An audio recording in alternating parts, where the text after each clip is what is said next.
I'm Anna Zornosa. I'm founder and CEO of Ruby Ribbon.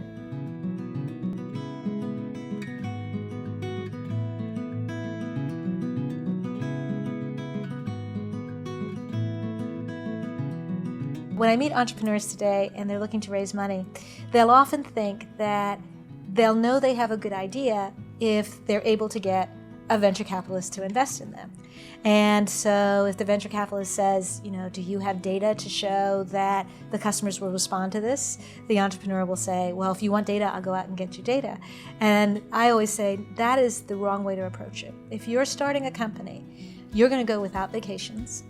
You're going to have nights where you stay up all night because you're not quite sure how you're going to respond to an issue. You're going to have the challenges that any business person has times 10 because it's your company and your idea and everything that implies, both on the stress side and on the positive side. At the end of the day, the most important decision about this company isn't made by the investors, it's made by you.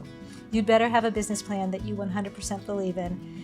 You'd better have convinced yourself that this is the best idea and one that you won't give up on no matter what you come across. It's not for an investor to validate. It's at the end of the day, the most important decision that's being made in this whole chain is your decision.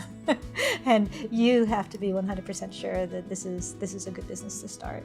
I think now is a tremendous time to be an entrepreneur, to be a female entrepreneur, to be an entrepreneur with an idea that you have a conviction about anywhere in the country. From my experience, an idea that's good, that has a good business plan, that's fast growing, will find people who will invest in it.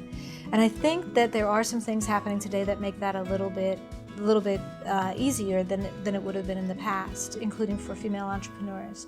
So today, for instance, you have Kickstarter, and Kickstarter is a great enabler. It allows anyone with an idea to go to a marketplace of money across the nation and to express their idea, to get other people to actually take notice of it, and to find investors across the country. And it's a tremendous way.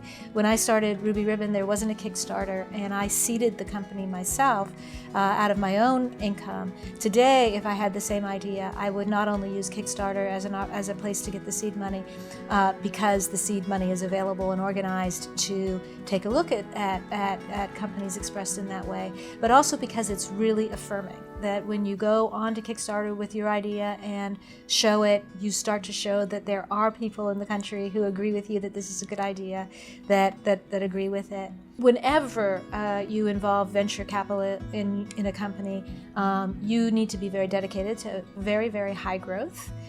You have to want to grow your company in a high growth way, which definitely was one of my objectives with Ruby Ribbon. And you also have to have an intent to make your investors the smartest people on the planet, and for them to be able to see over time a great return on their investment. But yeah, my goal is for my investors to be the smartest people on the block over time. Smart investors, though, have no timetable. They are collaborators with the entrepreneur. They want what the entrepreneur wants, and they have a faith that if everybody's collaborating and on the same page, really good things will happen.